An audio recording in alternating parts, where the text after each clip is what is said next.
प्रयागराज के लेटे हुए हनुमान जी का रहस्य। आखिर क्यों इस मंदिर में हनुमान जी के लेटे हुए मुद्रा में मूर्ति स्थापित है? क्या कथा है इस मंदिर से जुड़ी? ऐसा क्या हुआ कि अकबर भी हनुमान जी के चमत्कार के आगे थर थर कांपने लगा? किसने करवाया था इस मंदिर का निर्माण? क्या सच में हनुमान जी के कारण ही मां गंगा को सूर्य देव के गुस्से का सामना करना पड़ा था? आखिर क्यों माया ने हनुमान जी को घोर निद्रा में भेज दिया? क्या है इस मंदिर का रहस्य? दोस्तों, हनुमान जी यानी चमत्कार का दूसरा नाम पवन पुत्र मूर्ति के लाल, सबसे बड़े राम भक्त, महाबली और अंजनी सुत जैसे अनेकों नामों से जाना जाता है। वो भगवान शिव के रुद्र अवतार हैं जिन्हें अष्ट सिद्धियां और 9 निधियां प्राप्त हैं। वो चिरंजीवी हैं और आज भी धरती पर कहीं तपस्या में लीन है। उनके चमत्कार के किस्से अनेक हैं। फिर चाहे सीने में बैठे राम जानकी के दर्शन करवाने या संजीवनी बूटी का पूरा पर्वत उठाकर लक्ष्मण जी को जीवित करना। यूं तो अपने देश में हनुमान जी के अनेकों मंदिर हैं, लेकिन सबसे अनोखा मंदिर है उत्तर प्रदेश के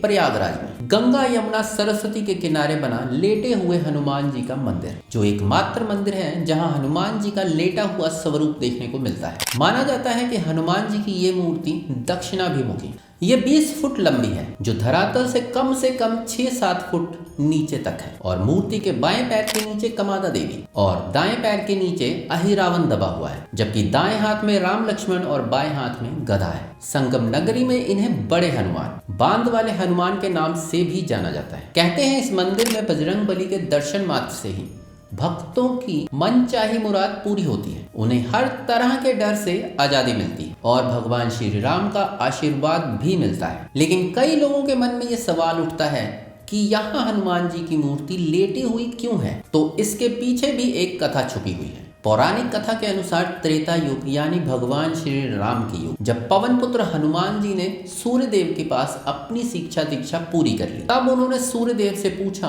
कि हे देव, आप दक्षिणा में क्या लेंगे? इस पर सूर्य देव ने जवाब दिया कि जब सही समय आएगा वो सामने से आकर अपनी दक्षिणा मांग लेंगे। लेकिन हनुमान जी नहीं माने और बार बार उन्हें दक्षिणा के लिए कहने लगे। इस पर सूर्यदेव ने कहा कि मेरे वंश में अवतार लेने वाले राजा दशरथ के पुत्र राम अपने भाई लक्ष्मण और सीता के साथ वनवास को प्राप्त हुए हैं। ऐसे में तुम्हें जंगल में उनका ध्यान रखना होगा कि कहीं कोई राक्षस या कोई और उन्हें कष्ट न पहुंचाए। सूर्यदेव का आदेश मिलते ही हनुमान जी अपने प्रभु राम जी के पास अयोध्या की ओर निकल पड़े। लेकिन तुरंत सूर्यदेव को यह ख्याल आया कि अगर हनुमान ही सारे राक्षसों का अंत कर देंगे तो उनके अवतार श्री राम का उद्देश्य ही भला क्या रह जाएगा। इसलिए उन्होंने माया को आदेश दिया कि वो हनुमान जी को नींद में डाल दे। माया भी सूर्यदेव का आदेश पाकर उस दिशा में निकल पड़ी जिस दिशा में हनुमान जी अयोध्या जा रहे थे। शाम होते ही सूर्यदेव अस्त हो गए और तब तक हनुमान जी गंगा के तट पर जा पहुंचे,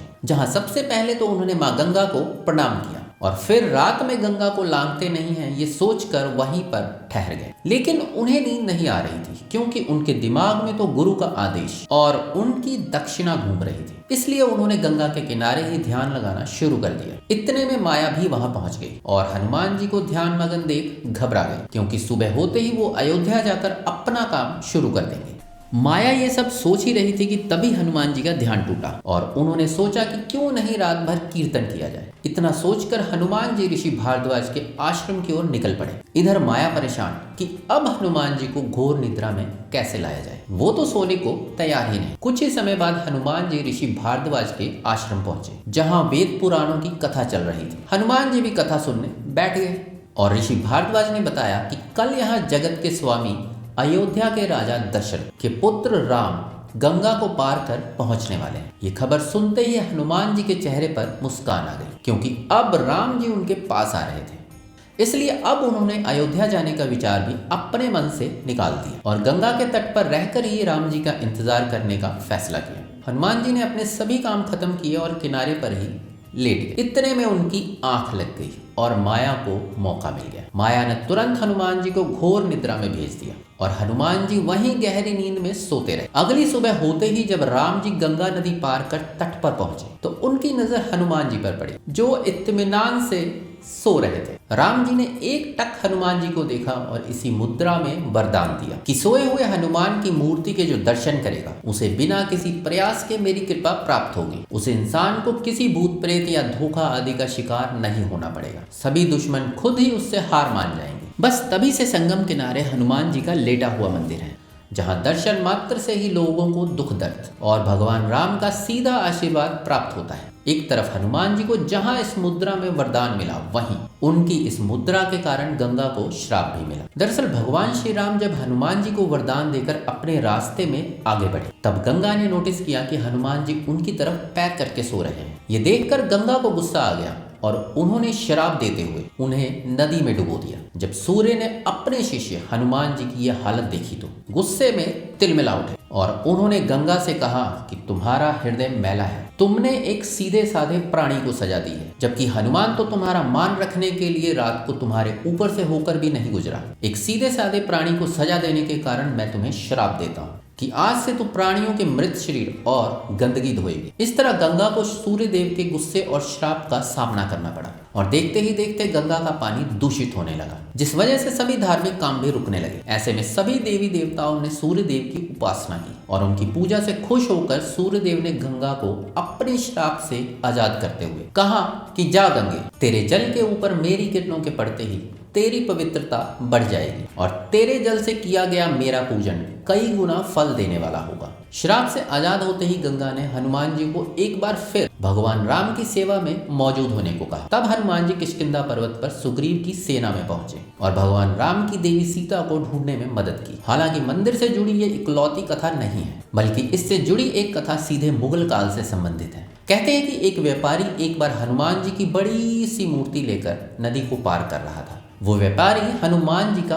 बड़ा भक्त था और इस मूर्ति को नदी के उस पार शायद स्थापित करना चाहता था, लेकिन किनारे पर पहुंचने से पहले ही नाव नदी में समाने लगी और देखते ही देखते मूर्ति सहित व्यापारी भी नदी में समा गया। इस हादसे को कई साल बीत गए और धीरे धीरे नदी के जल की धारा की राह बदल गई और पानी का लेवल भी कुछ कम हो गया। एक रोज जब मुगल बादशाह अकबर तक ये खबर पहुंची कि नदी किनारे हनुमान जी की एक बड़ी सी मूर्ति नजर आई, तो अकबर ने हिंदुओं का दिल जीतने के लिए इस मूर्ति को स्थापित करने का मन बनाया। लेकिन इस कथा को लेकर कई इतिहासकारों का मानना है कि ये कही सुनी बात है। ऐसा इसलिए भी कहा जाता है क्योंकि कई ग्रंथों के अनुसार जब अकबर ने अपने किले का निर्माण शुरू किया था तो बीच में हनुमान जी का मंदिर पड़ा। अब अकबर ने हिंदू धर्म गुरुओं और पंडितों को पैसे का लालच देकर मूर्ति को कहीं और स्थापित करने के लिए राजी कर लिया। हालांकि कुछ धर्म गुरु इसके खिलाफ रहे, लेकिन जो अकबर के साथ थे उनकी रजामंदी से मूर्ति की खुदाई शुरू कर दी गई। जब खुदाई पूरी हो गई तो मूर्ति को उठाने की कोशिश की गई, लेकिन कामयाबी नहीं मिली। लगातार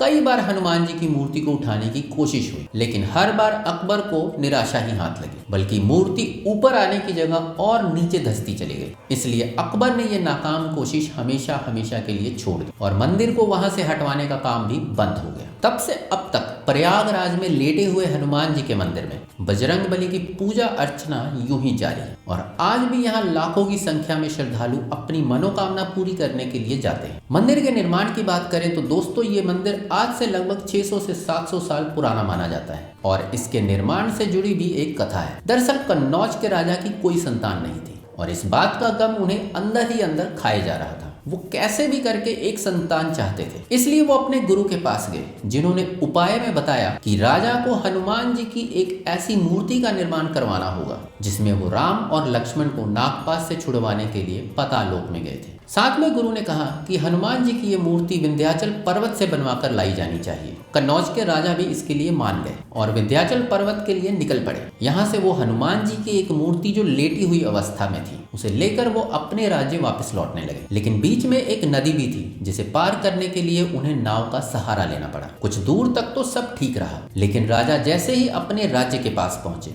और मूर्ति जलमग्न हो गई।